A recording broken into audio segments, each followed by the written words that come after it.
I will have to check that out. For the last episode. Oh my god, I just saw the Happy New Year. Uh-oh. That's not bad. Uh-oh, there's going to be a loop. Okay, there we go. I think we had the same commercial because even though I'm muted, I heard flapping wings. Yeah, I heard flapping wings too. Oh, Weird. well, Weird. I don't know. I don't know. Something's weird. Oh my god. Are we burying something? What is that? That's the under construction gif. I don't know. Maybe we're burying 2016. We're done.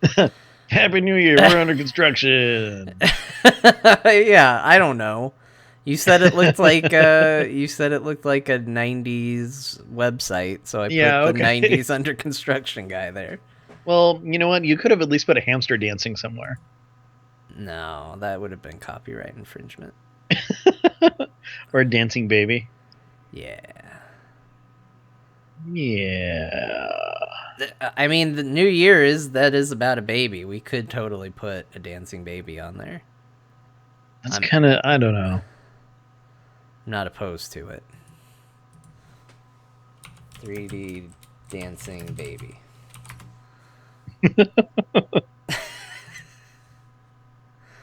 None of this is gonna be good. Gosh, I haven't seen the dancing baby in years.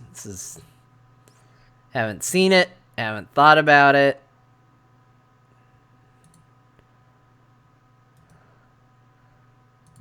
I haven't either. Yeah, I just tweeted that we're live. We did it. Yeah, Sarah just retweeted that we were going live in 10 minutes. Yep. Yeah. I don't know why this file is called what it's called, but hey, why not?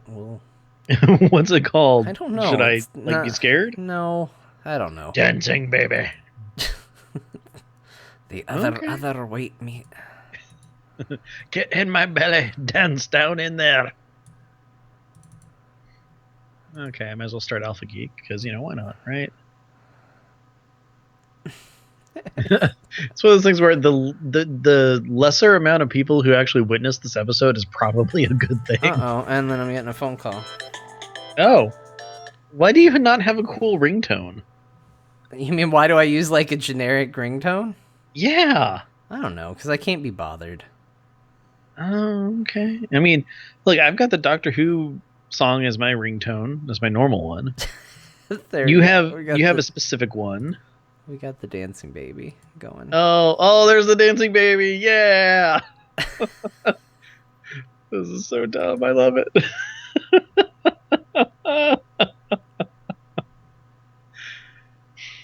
Oh man, dude. There we go. When you're not going to do webcams, overcompensate with animated GIFs. I think I still have the Eye Cthulhu somewhere. If you want to just pop that in there. That's the only way. Oh man. Gosh. Yeah, the RuneScape login screen. Look, John, you have to at least have some sort of better ringtone. Like, how come it's not the Heroes of the Storm music? Because I wouldn't answer the phone. Okay, well then you have to change it to something that you don't want to hear. I did. It's a generic ringtone. Okay, that's actually a really good point. Okay, fine. BB-8, why do you keep turning your head away from me? He doesn't like you. Apparently. I don't like you either. Oh man, did you see that comment that I haven't approved yet because I haven't had time that like totally called us out on our really bad wordage? I did. I disagree with it though. Me too. But that's fine. Yep. And if you're watching this, like, look, I understand. I know where you're coming from, and I sympathize. There are words that are technically incorrect, but have gained enough popularity in usage that it becomes acceptable. And that's my entire defense on this, is like, look, we can say what we want, because at this point in time, it's common. People use that word. Specifically, cameo was what we're talking about. Hey, look who had a very tiny bit part in the movie. Yeah, it's just there's no reason to it works. Anyway, it's fine. Look, I sympathize with where you're coming from, and I understand it, but I also disagree with it. So it's cool. There we go. Anyway. Hi, Ro. Hi, Ro. Hi, Ro. What are you doing right now, Ro? You just hanging out? This is what it is. We just talk to the chat room like this for the next hour. Yeah, I don't. Yeah. So what's the deal with you? What are you doing? Okay, guys, look, we're about to begin. We're gonna start the show proper in a minute, but I'm gonna be honest with you guys. Actually, we should probably make this disclaimer a part of the show. So we'll start the show, and then I'll just do the disclaimer that I was about to say. Hold on a second. Well, okay, hold on. Okay, we're actually recording the show proper now. Okay, are we doing like a... Hey, you're listening to Azeroth Roundtable. There, that could be the intro. How's that? Awful. Oh, okay. Do you want to... Actually, I feel like I've done the intro a lot. You lately. always feel like you've done the intro. I did it last time. No. Maybe. Did you? No, I swear I did. Don't know. We all kind of did. Whatever. Chat room, do the intro for us. Just put like 30 seconds of silence. Okay, there we go. Thanks, chat room. You did a wonderful job. You're listening to Azeroth Roundtable. Well done. Okay, here, I'll take care of it. Okay. Happy New Year and shit. Bro, if you can...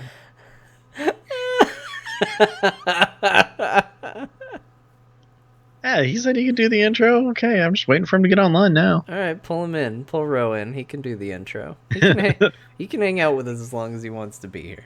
Yeah, I know. Like, the entire episode. I like how quick you died on that intro, though. You're like, I got this.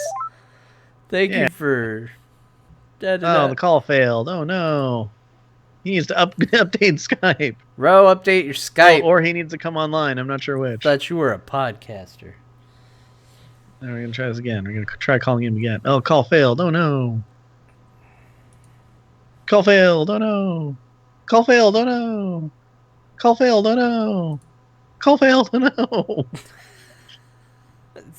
What is going on? Yeah, I know. It's one of those things where I'm like, I don't know. Maybe he actually does need to update it. That's never happened before where I've tried to call someone like, yeah, they can't talk to you. Skype's been real bad lately. It has. Like, remember when I couldn't get two people on the phone without creating a group? Yeah. Yeah. All right. Kind of weird. Draven Dresden says, hi, Ben. Hi, John. Oh, wait. Oh, hey. Bro? Hey. Hi. Hello. I think we have... Oh, hey. Hey.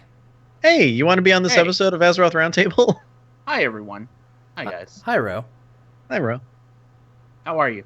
I mean, I just could pop in to do the intro. Do you want to be on the whole episode? That's up to you. I don't care. I have nothing to do. I just got... Well, let me put it this way. I took a nap a little bit ago. I'm good to go. I'm inviting you on the show if you would like to join us. Absolutely. Sure. Why not? All right. Okay. We got Ro. Hey, guys. Welcome to Azeroth Roundtable. We got Ro. All right. Are you ready? Oh, hold on a second. Let me get this reset up. And it's reset up. Oh my gosh, Moogyver's in the chat room? Wow. We've got like everybody here in the chat room today. You can call in, Moogyver. You can be on the show too. Yeah. Yeah, we can all be on the show. Can we all be on the show? Yeah, everybody's on the show. Let's end the year with a party. Why not? This is the episode where there's a million voices. We all we're all podcasters. We're all podcasters now. Yeah. We got it. All right. Hold on, I need to mute my TV so you don't pick that up. Okay. Oh, I see.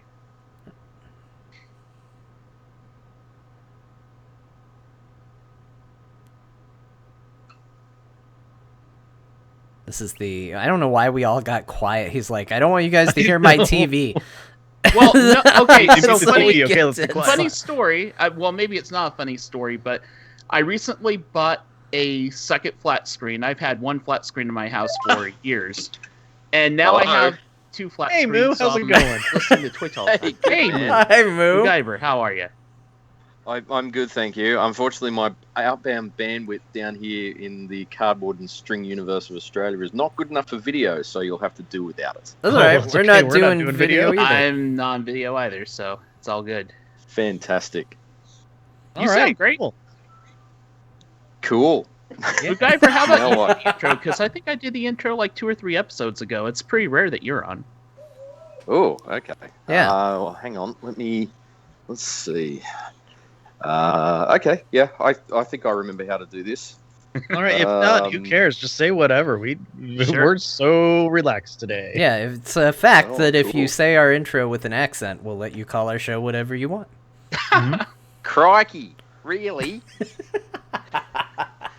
No, I'm not going to put that on. All right. Oh, I've recorded it, where though. The hell's my earphones gone? Where's my earphones? No, yeah, the ones I was using before.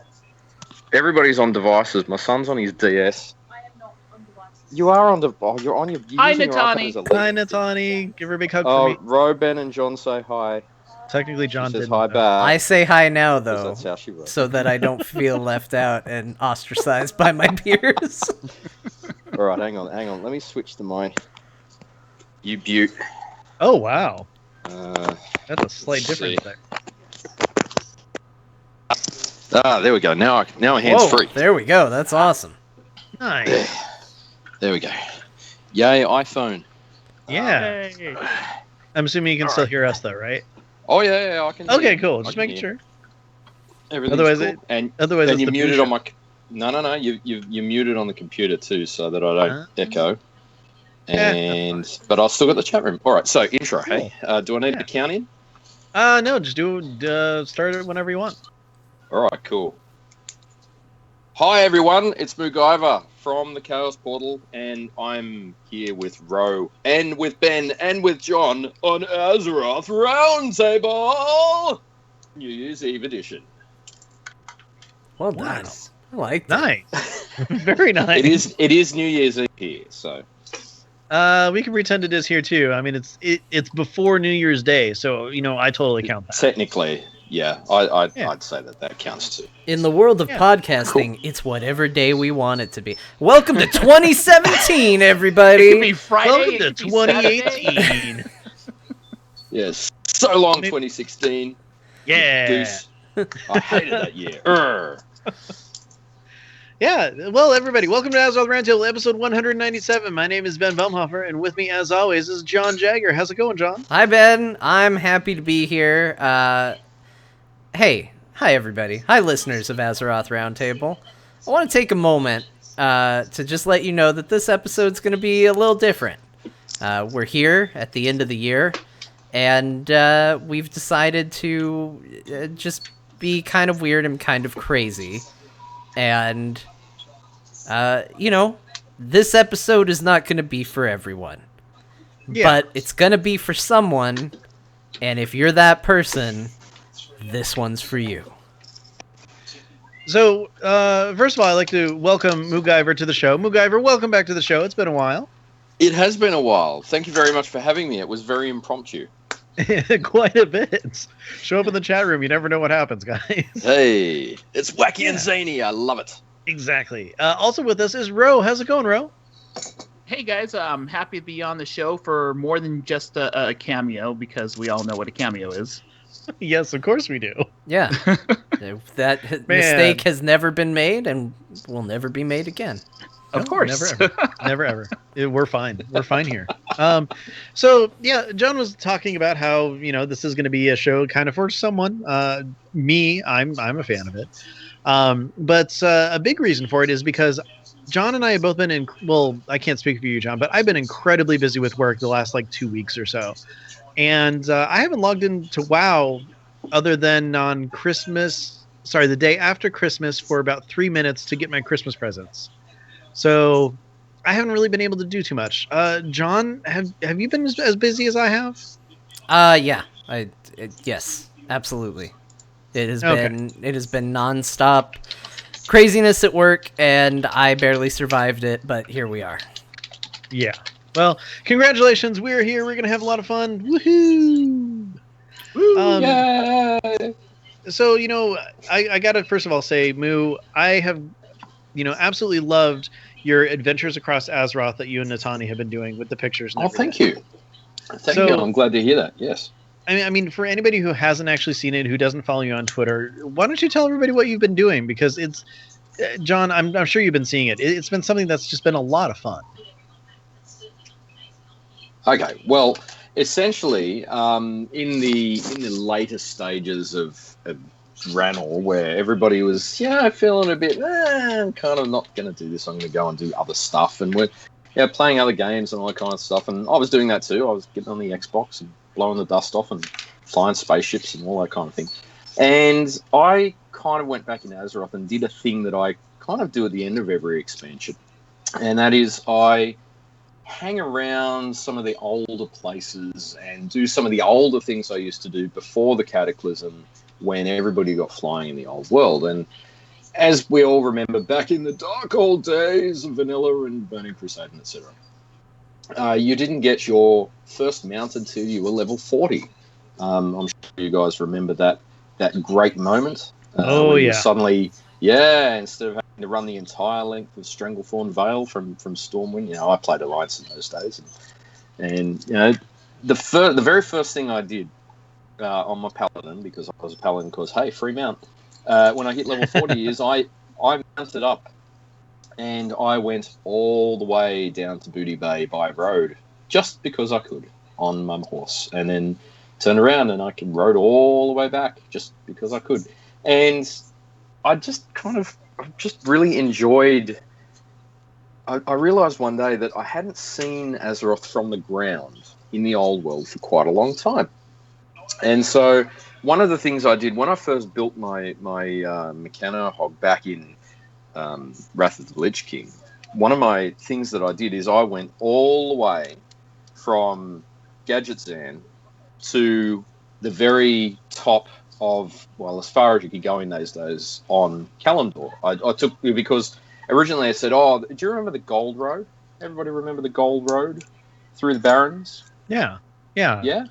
I Okay. remember I the first time I actually saw the Gold Road and I was walking down, I honestly messaged John and asked where what's his face's wife was. Man Crick's wife. Man Crick. Yeah, Man Crick's wife. Okay. Yeah, and John said, no, don't ask me that.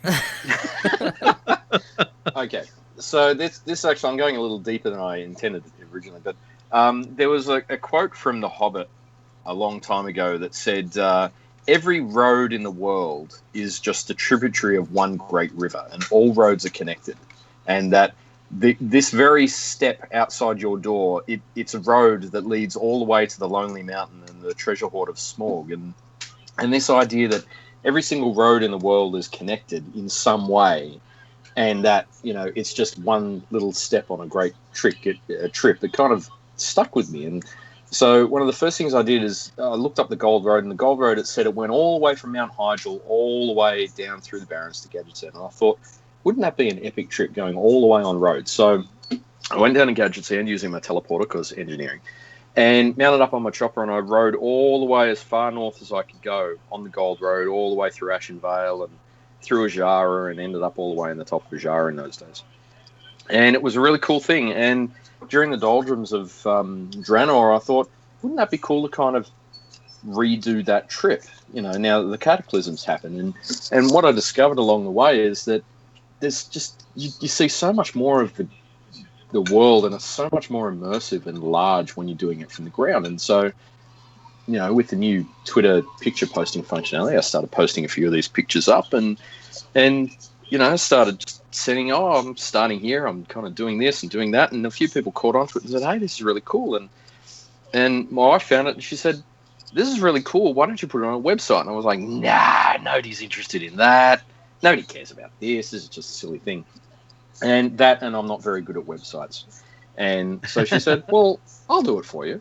And so she picked up all of my old tweets, so it were, a couple of months old, and all the pictures, and storified them and made them into a little road trip. And that's kind of where it started. So I started doing the entire length of Kalimdor from the very south to the very north. And then I went over to the Eastern Kingdoms and did the Eastern Kingdoms all the way from the south to the north. And sort of went part of the way across Northrend, and it turned into a little bit of a travelogue, with a little bit of RP and a little bit of commentary along the way, and the selfie camera, it was amazing, because all of those new facial expressions that you had, they're just so appropriate for some of the things that I was posting. And I discovered or rediscovered a whole bunch of cool things, like, you know, going back into the middle of Northrend and seeing, you know, the displaced people that maybe you missed the first time because you were kind of trying to rush towards level, 80, I suppose it was in those days, and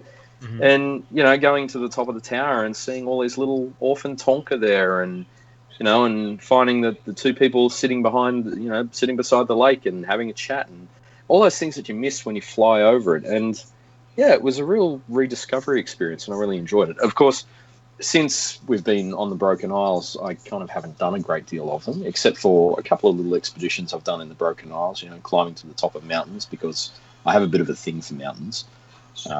But yeah, it's been quite a lot of fun, and I'm very grateful that everybody who's enjoying it is enjoying it. I'm glad that, you know, it kind of caught on and became a bit of a thing. Good. John, Rho, have you guys been able to see any of those? I've seen them from time to time on the Twitter feed. It's funny that you mentioned this stuff, because I just got done unfollowing a lot of people on Twitter just so that I can see tweets from people I care about more often. Yeah, it's hard sometimes, but I have seen some of them. So what you're saying is you stopped following me. Gotcha. No, I'm still following you. I mostly unfollowed a whole bunch of podcasts that don't exist anymore, and then a bunch of other miscellaneous people. Anyone who's been tweeting recently on Twitter, I'm more than likely still following, if they've been following me. Gotcha. But yeah, the road trip's awesome. I can't wait to see you do a road trip like around the Broken Isles, because the funny thing about the Broken Isles is, for a space that seems, compared to the rest of Azeroth, relatively small, they really do pack a lot into it. They do, and I think that part of that is because we're restricted to ground mounts at the moment. It makes everything feel bigger. Like, the mountains seem taller because you can't get to the top of them, and the trees, they cover you because you can't fly over the top of them. And it makes everything seem a lot more like you're more closed in. In a way, it's a little more claustrophobic, but it makes the world bigger because of that. If you follow. Definitely. So yeah, but originally I thought, hey, this would be a really cool idea to do the Broken Isles, but then because of spoilers and things like that, I kind of didn't want to spoil it for anybody at first. But now maybe's the time. Now that, you know, we're a few months in and everybody's kind of opened a lot of that up, I would guess. That's probably the time to do it. Yeah, well, geez, I would hope so. Hey, John? Yes, hi. I know out of all of us, you've been in the game probably one of the longest. I know that you've had a lot of time, you know, exploring and adventuring and stuff across the whole, you know, world of Warcraft. Is there a road trip that comes to mind that you took?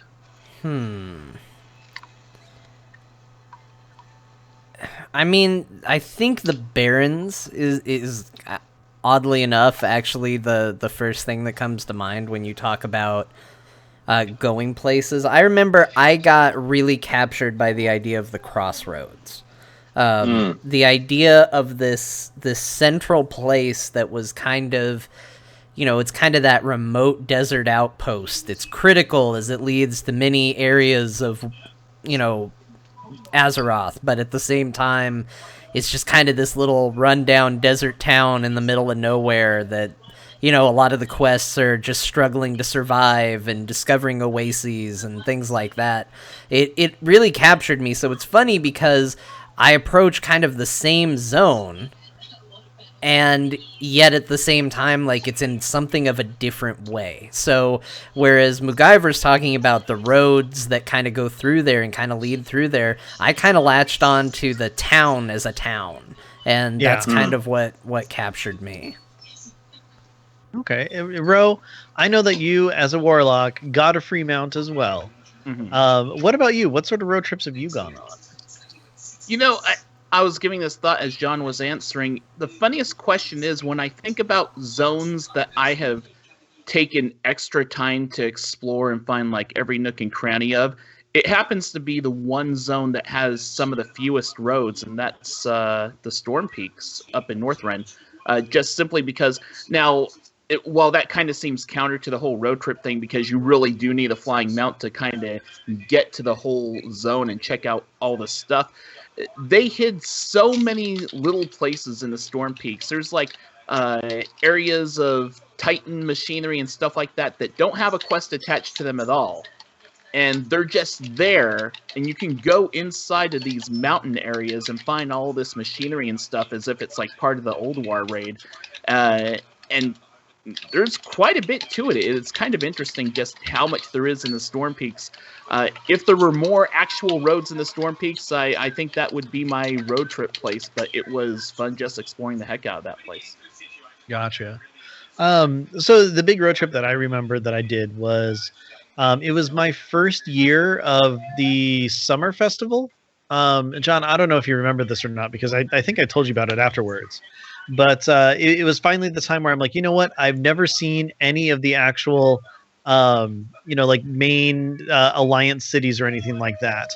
So I'm just like, okay, so what I'm going to do is I'm going to go explore. I'm going to see what's going on and try to, finally see new stuff. So what I did is I totally role played the whole thing, and ended up actually tailoring up a sneak suit and everything. It was a nice, black ninja suit or whatever. And I got on my wolf mount and I started riding through, Hillsbrad, that whole area and everything. Went across the bridge, and for the very first time ever, got to Loch Modan. And the thing is I had no idea how I was actually going to be getting to Ironforge. So I'm like, whatever, I'll just head this way. And oh my gosh, there's dwarves. This is amazing.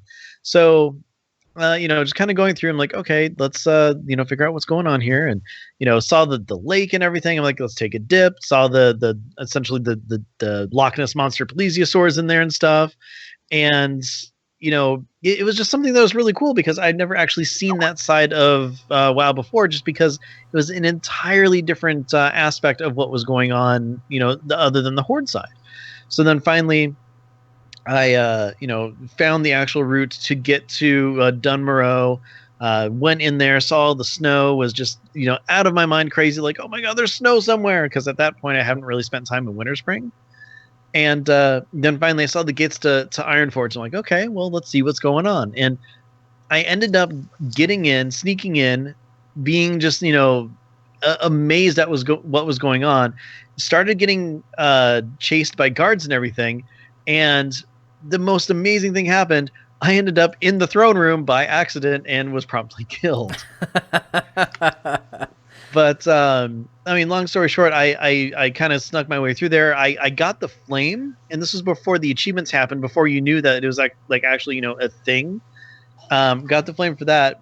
Found Tinkertown. I'm like, what's through this portal here? Walk through, and then all of a sudden there's the tram to Stormwind. So then I ended up seeing Stormwind too. Ended up, getting the flame there, was sneaking around all through the canals and stuff like that. And then I'm like, okay, well, I've got 2 of them. Let's check everything else out. And then I ended up going around and seeing just all the different alliance capitals. It was a lot of fun. Like, really, really cool. Yeah. So, yeah. That's one of the great things about WoW, and one thing that I love is the fact that the world is so open. And when you do take the different perspectives and stuff, you do see that little bits here and there that you normally don't see when you are flying over. So Moo, I'm really glad that you're kind of helped reopen people's eyes. And it even had absolutely nothing to do with the whole flight or not debate and stuff. It's just taking the time to appreciate everything that has been happening. Yeah, it's just one of those things that it just, I don't know, there was always this mystique about the world that, especially in Kalimdor, and I mentioned it in the chat room, is that, they fleshed out the world so well with these roads, and the idea that, this gold road was like the main economic driver that had been used by these civilizations for thousands of years. It was like a Roman road, and hey, now I'm walking on it, and it's thousands of years old, and it just really appealed to me. And I don't know, there's still some of that. People say, oh, you can't capture the magic of vanilla. Go on a ground mount and go in the old world, and I guarantee you'll feel those feels again. It really, at least for me, I find it to be quite a magical thing to be able to do that. So yeah, I'm glad you enjoyed it. This is a really random thought, but I'm thinking back, I think in Mists of Pandaria, when they had the Battlefield Barons patch going on. Part of the stuff that was happening in the Barons, you could do like escort quests, right? They had those. I'm not misremembering. I would, if they ever bring world quests into the rest of old Azeroth, like Kalimdor, Eastern Kingdoms, and stuff like that, I would love to see escort quests like that are more than just follow a person from point A to point B, but just something a little more dynamic, just to get people back on the roads. Because I think now it's almost a foregone conclusion that if you're level 60 or higher, you're just going to use your flying mount. But if there was something that required you to actually use your ground mounts in those areas and maybe go through paths and trails that people rarely go through nowadays. I actually thought one of the better quests that they did in this game was the kind of the introduction to the Barrens, the post-Cataclysm. I really like the idea of this caravan, you know, needing an escort. It kind of harkens back to sort of my early days playing D&D and stuff like that, where it's like, hey, these caravans are coming under siege. We need somebody to escort them through the Barrens. And, you know, you start down the road and sure enough, you get attacked and then you stop and there's some questing to do. I would argue it's probably not the best questing the game sees, but I do love the idea that as you're going through, it's a trope that I really like in the fantasy setting, especially in an open world. You know, I think Rose saying escort quests, you know, for a lot of us, that's kind of like a trigger word, because it used to be the big joke of like, but there don't aren't too ever many of them put these days. In Legion, can you think of any? No, and that's the way in it Legion. should Yes, be. there's an old woman that you walk across the bridge. Okay, and it's one of the greatest quests there is ever in the game. That's the one quest that reminds us why we hate escort quests. Yes, it was perfect though. No, take me to Moozy. It's terrible. And that's the thing, is escort quests, that used to be the big joke. Stop putting them in games. It's easy and nobody likes them. And I think it's somewhat true, but I think there is a good way to do it. And I think WoW did get better about it. I think you saw them try, like, you know, from the old days of the escort quest, where it was, okay, this quest is going to be 30 minutes long of this person walking as slow as possible and getting in a fight with everything it sees, to where now they run at your speed and it's a little bit more manageable. But I don't know. But I do think that, you know, I do think that there's a cool story of the idea of this road and taking this trip along a road and the things that occur while you're on it, that I really love. I love that storytelling and I love that concept. And it's one of the things that makes me want to do questing in the Barrens. Well, have you actually gone through the lower level Barrens? Because there is a total, like, kind of escort this caravan through the whole thing. Well, yeah, that's what I was talking about. Well, no, not the battlefield Baron stuff where you escort them, but an actual, you sit down and you're actually shooting things that are running after you. Yeah, that's what I'm talking about. Yeah, that's the part John was talking about. Oh, okay, sorry. I talked about battlefield Barons, and that reminded John about that. Oh, okay. Because I remember the actual escorting on battlefield Barons, and I thought that's what you were talking about. My bad. The other example of this that I really loved was obviously Fiona's caravan. Yeah. In the Eastern Kingdoms. And that was also a well done one. It was extremely well done, but I think the problem with that kind of quest is that you almost have to build an entire zone around it, like they did with the Eastern Plague Lands, and it takes a long time because you've got to integrate it in. There's so many assets you've got to integrate into that, and I think it was a great idea, but I think that the effort that is put into it is just. I don't know if they want to probably do that again. I'm guessing that it took a lot of work to get that to work properly. Well, it's also just kind of thinking about how they design questing and zones, at least the past couple of expansions. It would be very counter to at least what they've been doing recently, because Eastern Plaguelands and Cataclysm, with the whole Fiona's Caravan, they designed that zone so that was kind of a very linear questing experience. And more, okay, that's something that actually kind of grinds my gears these days when it comes to MMOs and RPGs. What grinds my gears? No, hold on. I just want to say something here. People that complain about linear storytelling and linear questing in RPGs, MMO, or otherwise really need to calm the F down. Whoa. I don't think people realize just how much of our gaming experiences have been linear, and the fact that there's actually some really good linear storytelling experiences in RPGs. It's just, it just annoys the heck out of me when people are like, "Oh, that's too linear." Like, most of the Final Fantasy series was linear, and a lot of the Final Fantasy games were great. Well, okay, it depends on if linear means you're walking down this corridor the entire time versus, oh, well, here's this quest line that tells you a story. Like, quest line that tells you a story, that totally works and makes sense because, I mean, how else are you going to convey the story on if you have a starting point and an ending point at, somewhere down the road? If it's just willy-nilly, here's facts about the zone, that's not going to be as engaging or interesting. Well, I think that there's an element where... So there's a zone that I love that most people hate. And I don't know if people hate it because of the reasons I love it, or I don't know if they match up, but let's talk about it because I think it's a good example. Vashir is one of my favorite zones in this game. Most people do not go there. They go to Hyjal. They don't want anything to do with it. I love it. I love that zone because it tells a very interesting story, in my opinion.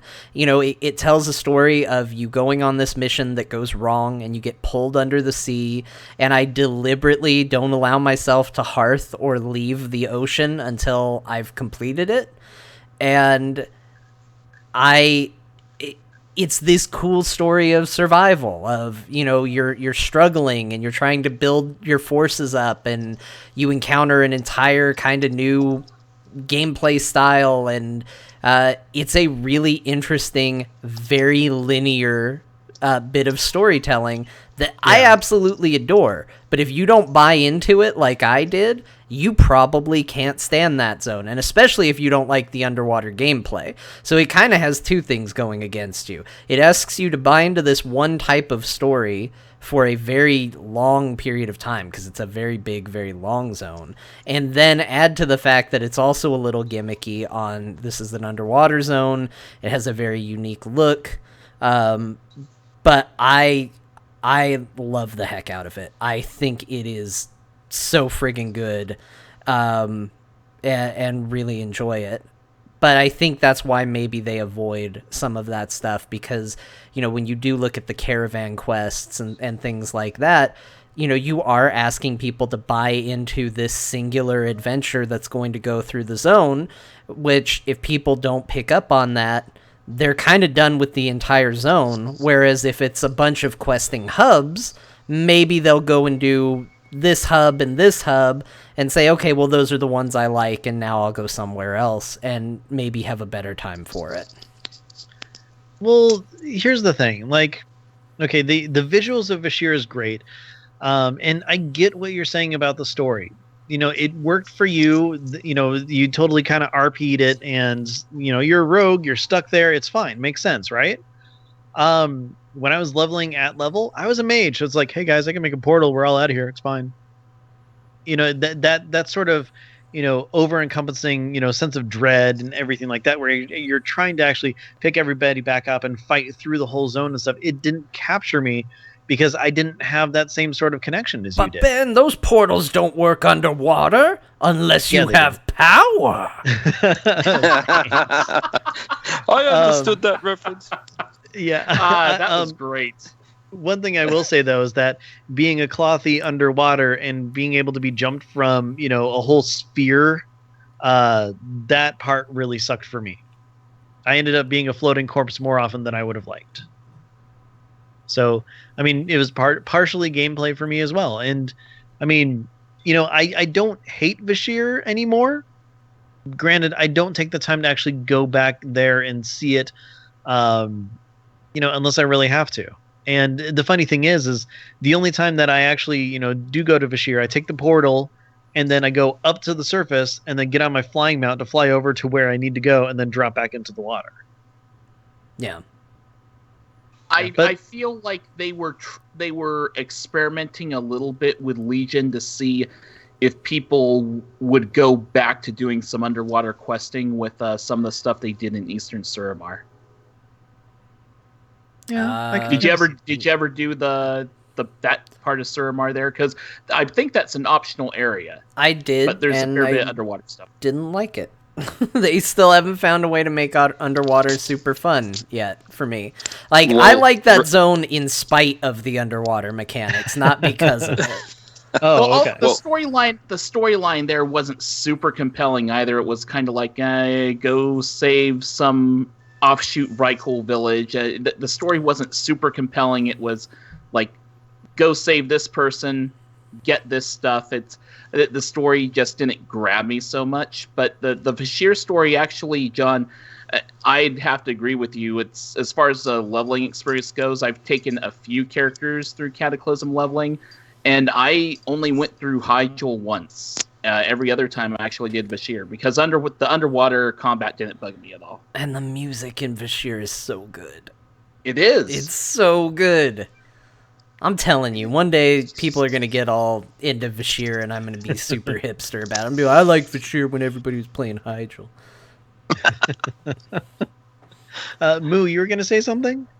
Oh, yeah, I was just going to say that that underwater area, if we remember, there was a mild road bump of controversy originally during Legion Beta when those water walking mounts weren't actually going to be available in the Broken Isles. So I think that, you're right about that underwater stuff. Probably was meant to have a greater role, but because of the whole, I got my thing and now I can't use it in the place and you're terrible, and sorry about that. We'll fix that, guys. The water walking mounts that eventually became the mount that they acknowledge is the only mount people are using right now. Yep. I'm gonna thank the water walking mount for being part of the reason why they're probably so gung ho about getting us flying again so quick, because I think they looked at it and were like, okay, so we have two types of people right now: people with water walking mounts who are using them, and people without water walking mounts who are sad. We should probably get people flying right away and doing old content to get water walking mounts. Yeah. Yeah, I'm in the latter category. Oh, I'm sorry. Oh no. I'm okay. So here's the thing: I have a water walking mount, but I barely use it. Really? How do you not kill yourself? I don't walk over water or like go near the water very often. I don't know. Maybe all my characters are scared of water without me knowing it. You role play Chief Brody from Jaws. Yeah, exactly. I always have a big, oxygen canister with me too, just in case. You never see know. A gnome wandering too close to the water. Get out of the water! There's sharks in there. Yeah. But no, I mean, there's a couple places where I'll use it, but for the most part, I'm usually on either, if I'm on my monk because she's a panda, I'm on a tiger mount, one of the Shadowpan ones, or if I'm on my mage, I'm on a wolf. And I get on the water walking mount if I need to cross water, and I don't know why, but as soon as I'm off of the water, I dismount, get on the one that I want to be on, and then keep moving forward. Moogyver just typed in the chat, and I want you to say out loud, because the one time you use your mount the most in Legion right now is the same time I use it. Oh, yeah. Okay. In Suramar, escaping through the canals. Yep. See ya! Right. Okay, that is the one place that I'm always on that water walking mount. You're right. Mm-hmm. Where it's like, I have to go across the entire thing and curve around in order to get there. I'll just walk across it. Nope. I mean, I run straight across. Sure, I've got portals that take me places, but you know what? It's a lot faster than trying to go through those horrendous load times that I have since the last patch, and just walk straight that way. Yeah. What I love the best is that the Flight Master's whistle works when you are stranded in the water, like me, without water walking, and you're stuck and have escaped, and it's like Air Sea Rescue have just come down. Hey. Well, do you have the helicopter plucks you from the ocean? It's fantastic. Do you have the fishing raft at least? No, don't have any of that because I don't fish. I am a vehement fishing opponent. Well, not a fishing opponent. If fishing floats your boat, that's great, but it sinks my boat. I hate fishing. So you put too much fish in the boat. Engineers should be able to make a watercraft. I think they should too. Submarine. Oh, man. Engineer jet ski. Okay, submarine's absolutely cool too. I take a submarine, a submersible. Yeah, I've got the perfect submarine mount. You have a bubble helmet on, and you pedal it like a motorbike, right? And there's a little propeller on the back, and that's your engineering mount underwater. Nice. I think everybody should have had for their professions a water walking mount of some kind, like whether it's engineers building a hovercraft or leather workers constructing a crude animal that just they stand on top of. I don't know. It's a tiny little sailboat. Make the sail out of leather or something. Sure, or just like a baby seal that you just stand on top of. Wow. Yeah. Well, and then of course you have the gathering professions. Unfortunately, miners. Well, you just sing. Hey, Herbalist could have a reed mat. I've seen Kubo and the 2-string. I know you can make a boat out of leaves, so herbalists are in. Yeah, well, still, we have to go with miners. Whether you carve out a canoe out of a giant piece of rock. Miners just concrete boat. I don't know. Alchemists would just make a permanent water walking potion. Yeah. Hey. Yeah. I'd be fine with that. It's good stuff. I like it. I like it all. Yeah. Anyway, definitely. the point is water can sometimes be tricky, and we're pretty soon going to have a way to get around it. Oh, yeah. Draven Dresden brings up something nice. Sea turtles. Aye, sea turtles. Yeah. You know, I have the sea turtle, but for some reason, I just hardly ever use it when I'm in the water. But if you have one set to your favorite mounts, and if you are swimming in the water and use the favorite mount key, it'll put you on a turtle, I'm pretty sure. Or if you're just on land and you have it as your favorite mount, okay, everybody, let's go. Mounts up. Sea turtle. Yeah, and then you go half speed. Away. It irks me that Vanessa Van Cleef, she uses a sea turtle mount. That's funny because Chen uses one of the Pandaren turtle mounts. They're into turtles, our followers. Apparently. Like, I'm gonna get on this turtle. Not stopping me. Oh, the mage that goes with my mage, she rides a horse. So yes, okay. I found that as well. Yeah, the one who's always making goo-goo eyes at you. Yeah, exactly. Yeah. Wait, you get a mage that's always making goo-goo eyes at you? Well, yeah, and he's a dwarf too. He's a dwarf mage, and what's different her name? mage. I can't remember. Madeira, Sure. Archmage Madeira. She follows me around, and every so often she's like, "Oh, are you sure you don't need a hand with that? You're so awesome." And it's like, "Oh, you're making me uncomfortable, Madeira. Just cut it out." That's pretty much how it goes. Oh. Huh. Yeah. Anyway, it got weird there for a while. Yeah. Vanessa doesn't really do much besides I seem confused as to why she's hanging out with me. I mean, we met awkwardly. She has nothing else better to do. Considering your introduction to Vanessa in this expansion is she poisons you and then tries to kill you to take control of the rogues, it is awkward that you're hanging out with her a little bit. Well, I mean, okay, from her standpoint, it kind of makes sense. I'm going to hang with this dude and, eventually stab him in the back. Yeah. Except I think Vanessa and I have reached an understanding. You'll kill her before she kills you. Yes. Simple as that. Yeah, that's the understanding. I have a longer reach. It's the rogue way. It's the way of the rogue. It's the way of the rogue, bud. Way of the rogue. Yeah, that works. I don't know. Do you think that the followers should have some sort of class mount? Well, do you think they'll give them the class mounts once we actually get them? Oh, that'd be cool. Yeah. That would be cool. I don't cool. want every time Vanessa gets on the turtle, I'm just embarrassed for both of us. Well, especially when they enable flying. I mean, if they don't give Vanessa a Raven mount once you get your Raven mount, that would be kind of sad. I think she mounts on a Phoenix mount currently if you can get in the air, but because right now we're just grounded, she's just on a turtle. Well, that makes sense since she's, come back to life 4 times. Yeah. Okay. I'm okay with that. Yeah. Although I think Chen gets on a Phoenix mount too. I don't know. Every now and then he gets on something that's not a turtle. I'm like, hey, you've upgraded. Oh, never mind. And then it swaps to a turtle. So I'm like, come on. Never mind. You're back on a turtle. I know that the little gnome that follows you around as a hunter, who, by the way, I'm never changing. She's the best companion. She has a Meccano Strider when she's on the ground, but in the air, she got the love rocket. How did that happen? What? That's what I want to know. Well, she's a gnome. Who apparently ran the chemical thing very many times. What, that she's a gnome or she has the love rocket? Well, she's a gnome is your justification. Well, it's a mechanical thing. That makes sense, right? Sure. I don't know. I just thought maybe you were suddenly the target demo for the new Genie Chromie skin that's coming to Heroes of the Storm. She's a gnome, but she's a dragon, but she's got a love rocket. What? Yeah, I don't know. Sure, that works. Okay. I'm okay with that. Sure. So, speaking of stuff coming to other games and this game and everything, what about that Diablo stuff that's coming?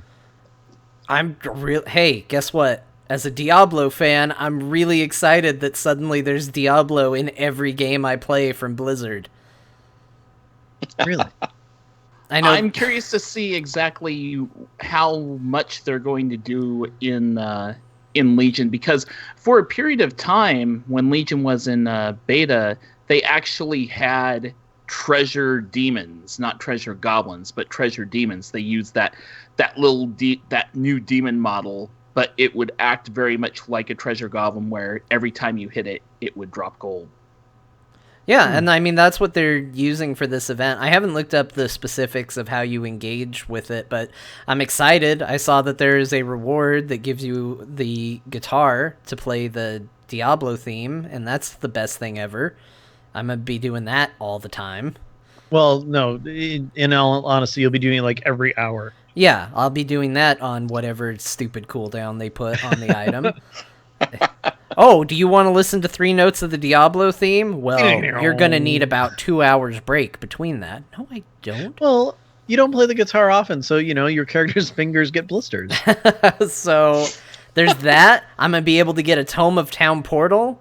That is apparently, I wonder if it's going to be a custom Hearthstone animation. I don't know. I haven't looked it up. That'd be cool. People might be knowing the answer to this and yelling at me. I don't care. I don't know, but I'm excited about it, dang it. I'm going to collect Scrolls of Town Portal, and when I get enough, I'm going to create a Tome of Town Portal, just like in Diablo.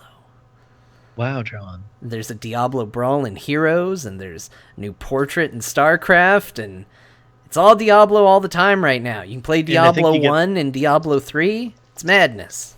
You get sprays in Overwatch? Yeah.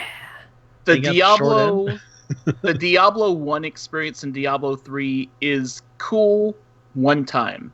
You will find that you will play through it once and then probably not play it again, but when I did try it out on the PTR, it was pretty neat. It's awesome. The way they crapify Diablo 3 to look like Diablo 1 is truly a spectacle. And you get to use the new classes and everything? Yes. Yeah. And I cannot believe how they managed to make Diablo 3 look like Diablo 1 as much as they do. And it's got the old gold sound effect from Diablo 1, which immediately every time I hear it, I just get a little happy tingle through my body. It's amazing. And they use the old fonts and everything. Yeah. Okay, that's kind of cool. And they actually only have like the 8 directions and everything, like yes. they said? Oh, wow. Yes. And your animation is not smooth. It's all janky. So now, is there an option to actually play Diablo 1 without the crapified graphics and everything? No. And it's only around for January. Yeah, it's only. I think I'm okay with that, though. We should do it at some point, Ben. Okay. Yeah. That it starts on the 4th? That should be a Patreon thing you guys do or something. Yeah, that'd be cool. We can go in there and experience it. Because we know, the last Diablo Patreon thing we did was fantastic. It was fantastic. I don't know how many people watched it, but it was incredible. I died a lot. Well, I mean, that's the point of power leveling. You're going to die a couple times. I wonder whether it'll be around for every January. Because I wouldn't like to see this as a one-shot. I'd like to see it every year. They have stated that it would then return the following January. Oh, good. Yeah, that's cool. I like that. Yeah. Diablo was my very first Blizzard game that I ever played. So, yeah, I mean, it holds a very special place in my heart. Technically, where you are right now, Moo, it is to the day 20 years of Diablo. Because it was on December 31st. So. Wow. Mm-hmm. Yep. What an interesting time to release a game. Mm. At the end of times. No. Really, I meant more of December 31st after, Black Friday and, Christmas and all that stuff. But, yeah, that's pretty cool, though. Blizzard always does things weird. Yeah, they do it their own way. Unless when other games are launching, then they do it then. Yeah, but I mean, technically this was early Blizzard that probably didn't have that luxury. They were just like, I don't know, we made a game, I guess. Well, everybody's got Christmas money to spend. Maybe they want to buy our game. And then it exploded. But it's... People have Christmas money. Let's sell a game. Yeah, oh my gosh. Exactly. Diablo, you guys. It's really good. John, was that the first Blizzard game that you played? I think so. It's hard to say. I'm pretty sure I played Diablo before I played Diablo 2. Like, I had seen... I know what you mean, but that just sounded really funny to me. I had seen... So there's kind of three candidates as far as first one that I really played, and it was either Diablo, Diablo 2, or Warcraft 3. But I had seen Blizzard games before then, like I had seen StarCraft and probably even played it, but as far as like really owned it and like buckled down and played it, I think Diablo 1 is the first one. Yeah, it had to have been, because I remember being excited for Diablo 2. So, yeah, I think it had to be Diablo 1. Yeah, I'm pretty sure Diablo was my first Blizzard game because I remember being surprised by the Butcher. Oh, the Butcher's so good. Well, Diablo actually came before StarCraft, so if you hadn't played Warcraft 2, which I had played, but like only as like a demo, I think I played maybe a couple of levels of it or something and never ended up actually buying it. But the reason Diablo really was the first game I got right into was because being released on December 31st, 1996, I finished high school and started working in 1996, at the end of 1996. And so one of the first things I did when I left high school is I bought my own damn computer because, hey, I had a job and I had money and I wanted my own computer. And that was one of the first things I put on it was, hey, this looks really cool. This isn't something my parents would be real keen on me playing. So, damn it, I'm going to play it. And off I went and bought Diablo. And, yeah, that's part of the reason. And, you know, to anyone who may be like, oh my gosh, they're talking about Diablo on Azeroth Roundtable, I say pish posh to you because, quite honestly, Diablo, in many ways, set the foundation for how World of Warcraft and many other similar games establish certain game systems, especially when it comes to loot. If it weren't for Diablo, I think you would see loot for items done in a very different way in several different games. Yeah, it really opened the door for it. And like, just real quick, sorry, Ben. The thing that got me into World of Warcraft was people saying it's like a MMO Diablo. That's what got me to really give World of Warcraft a chance, because I was playing other games initially when it was coming out, and that was what got my attention turned to it. Was, oh, it's like Diablo, you say? So there is a big connection there for me. Yeah. First of all, Rho, I can't believe you're using such language like pish posh on our show. It's harsh. For shame. For shame. Grind my gears, pish posh. You can tell that I'm turning 40. I know. What's up with that, man? I don't know. I'm an old guy. What can I say? Donuts. So nuts to you. Yes. My first Blizzard game was actually World of Warcraft, so we're just gonna stop that conversation right there because I have the works.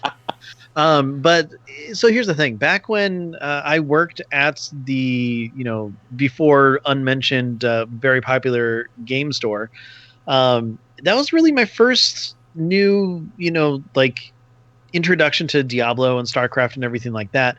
But the thing is I never actually took the time to play them, which I kind of wish I did back in the day. And I'm really excited for the Diablo one-ified version in Diablo 3 that's coming up soon. So I'm definitely, excited to try that out, John. But, I don't have the same sort of reverence and everything that everybody else has for it.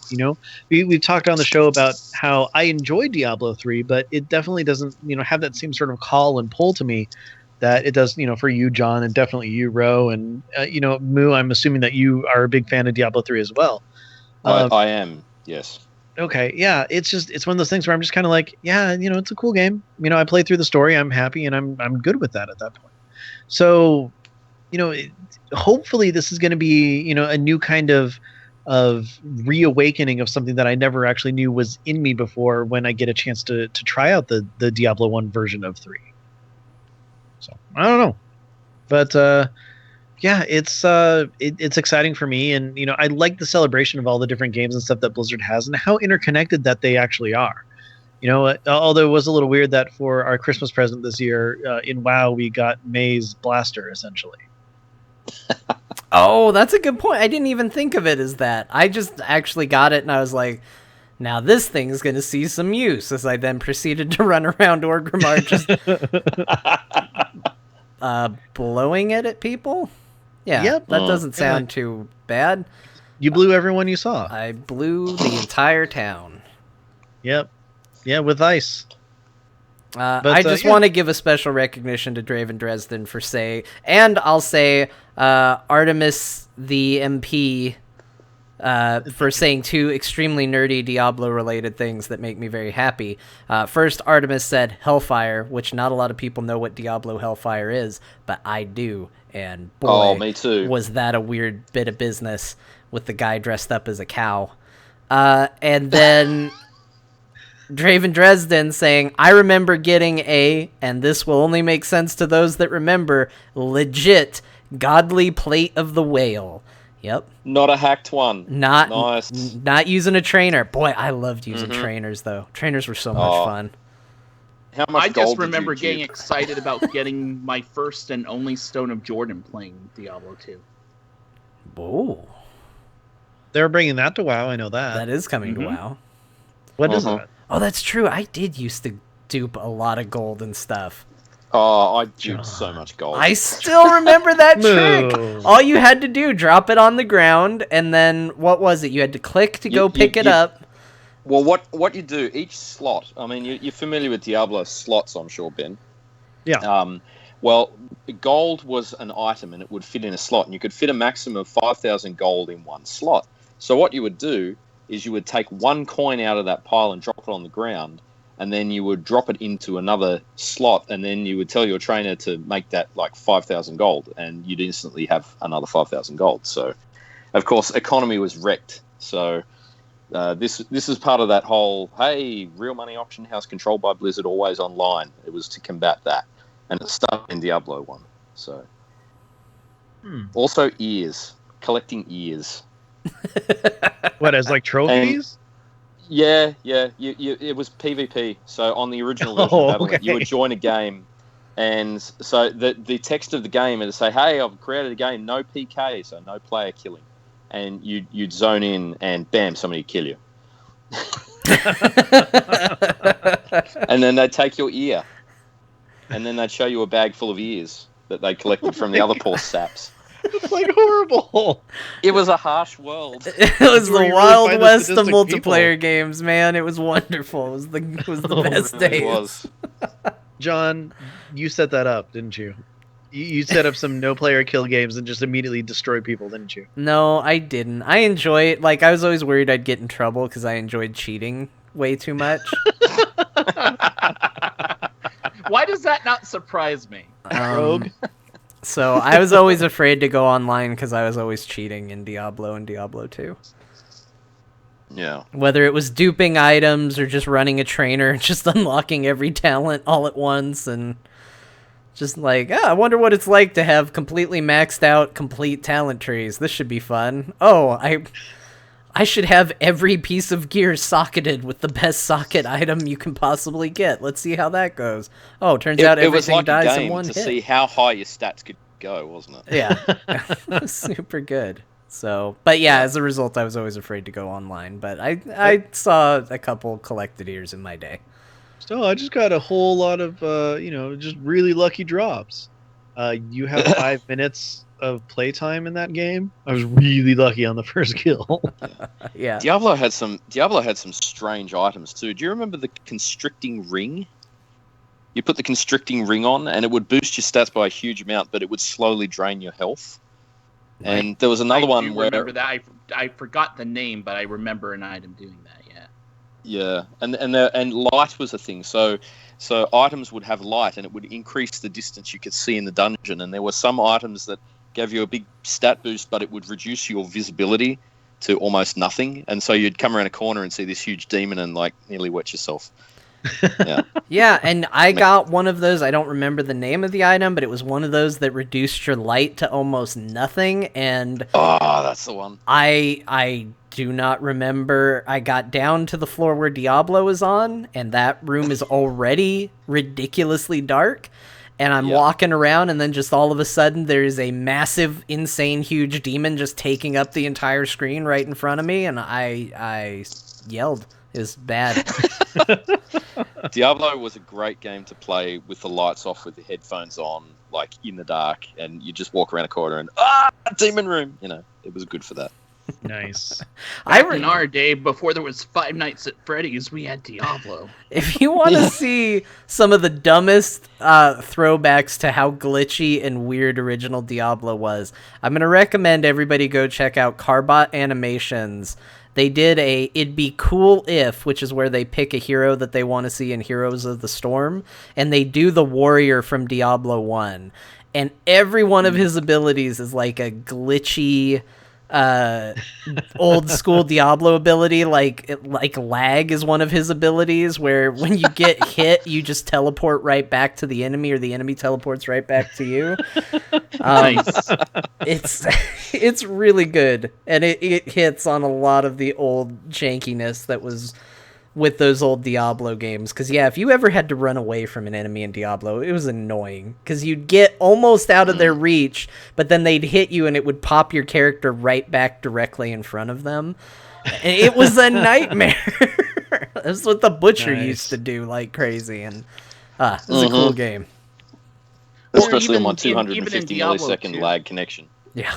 Yeah, I was gonna say Diablo 2 in the early days of the first generation of Battle.net, that the rubber banding was real.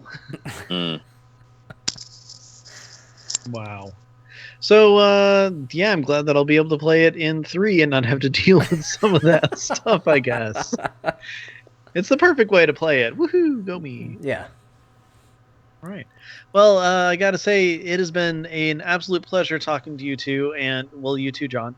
And I am incredibly surprised that it's already time to go, because holy crap, that was fast. Here I thought we were going to be talking about like resolutions or our favorite or least favorite something of the year, and instead we talked about road trips and Diablo. I don't think we would do old Diablo. Oh my gosh, that sounds like just a wonderful thing. Road trips and Diablo. Are you kidding? Yeah. Like an actual road trip in Diablo is, okay, let's leave Tristram. Oh, we're dead.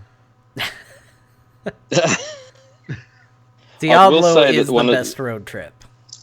I will say that every time I fire Diablo, the first thing I do, and this shows me how much I love Diablo 1, I go back to New Tristram, and then I take the teleporter to Old Tristram and just poke around and go to Griswold's shop and go inside the inn, which crumbles around you, and nostalgia.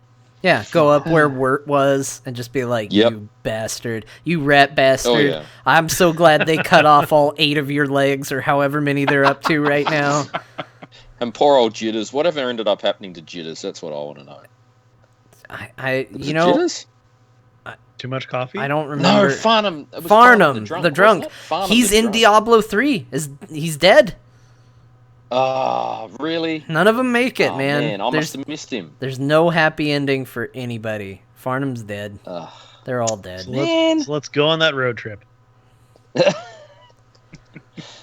and see old friends and find they're all dead. Yeah. All right. Well, we're all Diabros here. Yeah. Diablo. Yeah. Thanks, Diabro. Yes, it is the show title, actually. Diablo. A bunch of Diabros. All right. Well, in the meantime, Moo, how can people find you and your awesome, cool road trip that you've been taking? Okay. Well, you can find me on Twitter at Moogyver. That's Mooguyver. You can follow the hashtag #WowRoadTrip. There hasn't been one for a little while, but I'll probably be starting them back up again soon. I've had a little bit of time off. I was feeling a little burned out, but I'm feeling a little better now, so I'll probably be getting back into that soon. And I think it's Wow Road Trip wordpress.com for the website.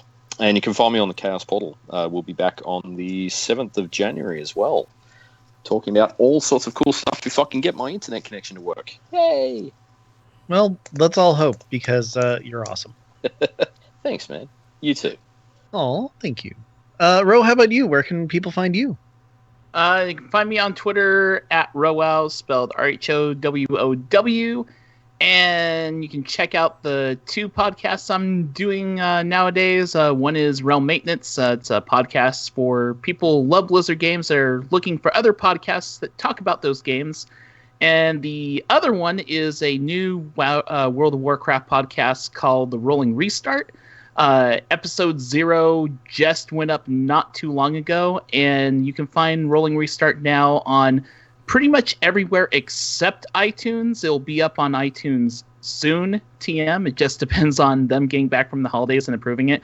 But if you search like Google Play, TuneIn, or Stitcher for Rolling Restart, you can find episode 0 there, and listen to myself and a number of different co-hosts talk about WoW, one of them being John Jagger over here. I was on there. We talked about rating, and then we stopped recording, and then we talked about WoW fashion.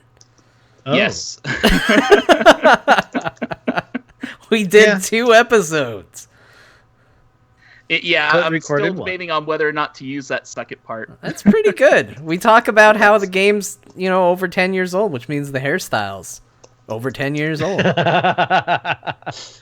Sounds, you know what? I would just like to be able to put on a Santa hat without my hair disappearing. Is that too much to ask for? Apparently. Look, people are doing cool stuff with hair, and I should know because I'm envious of every single one of them. And, it's time to let our WoW characters reflect. Like, it bugs me because I see the Rykul, and they got sweet haircuts, man, because they got new haircuts. It's time for our WoW characters to be like, hey, let's do something cool. Let's change it up. All right. John, where can people find you? You can follow my new blog, Passionate About Hair, at passionateabouthair.com. No, that's made up. But I am sometimes. I am. You follow me on Twitter. I'm at John_Jagger. I will let you know where I'll be, where you can find me. But if you want more shows that I appear on, beyond Rolling Restart, as Rho mentioned, you can also check me out on Core. Core! That is the Heroes of the Storm show that I do as part of the Frog Pants Network. You can find out more information about it at heroesforyou.com. Now, Ben, I understand you've been in a couple of places lately, even some new ones. Yeah, actually. Well, first of all, if you want to follow me, I am on Twitter at Ben the Mage. You can always check me out there. Let's see. I am also on Battle Pets with Eludra. We are going to be...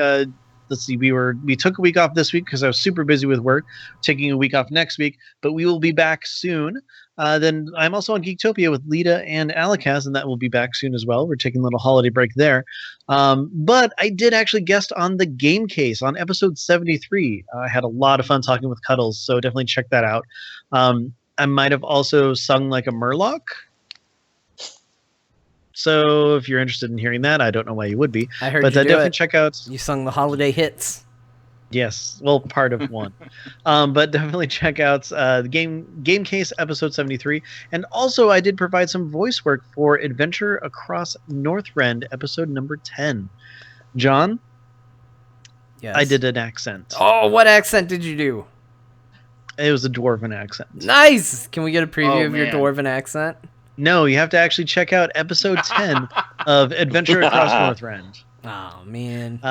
You should. I wanted to hear you do a voice. No, it took a lot of prepping for me to kind of get there and listening to a lot of Scottish accents. And it was really bad. But anyways, this show, though, you can find us on Twitter. We are at AzerothRT. If you have any questions, comments, want to complain, or say how awesome we are, you can always send those to AzerothRoundtable@gmail.com. Make sure to leave some feedback on our website, AzerothRoundtable.com. All of our episodes are there, as well as on iTunes, Stitcher, TuneIn, and Alpha Geek Radio. And, of course, our intro contains music from Rhino's theme by Kevin MacLeod. Find more of his music at incompetech.com.